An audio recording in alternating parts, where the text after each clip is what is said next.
Welcome back, my friends. This is Rodney. I'm at 66th Street on the Peninsula in Long Beach, California. Last time we saw this shot, the passage just along the levee at 66th Street looked very washed out. The tide or the the swell has subsided a bit, so the waves are not as high. They're not over cresting the levee. They've been able to stabilize the passageway so that dump trucks can make the passage here. And we can see the cat working in the background, scraping up the shoreline to create uh, more stabilization near the seawall, which is good so that the heavy equipment can continue to pass through here.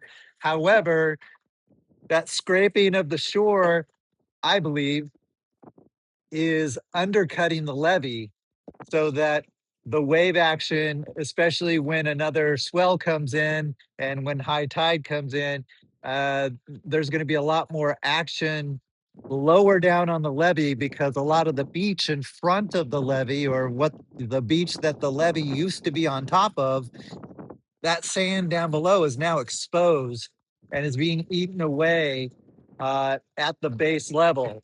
So we will see how this goes. They're still able to pass here. We just saw the dump truck come through, so they're able to dump a lot of sand right here.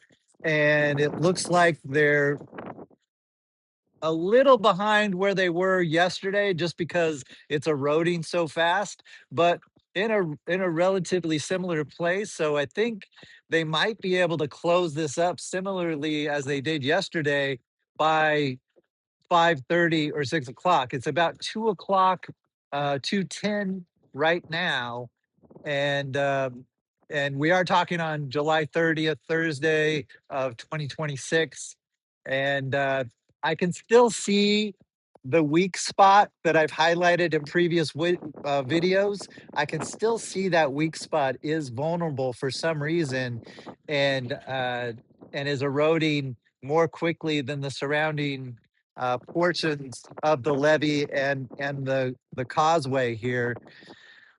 So we will see what happens when another swell comes in, and of course, as high tide comes in. Uh, Perhaps the worst of it is over, but again, I still see a lot of weakness in that weak spot. Uh, it's kind of touch and go, I think, right now, just depending on the size of the waves and the tide and these factors that really can't be controlled for at this point. For the time being, that is it.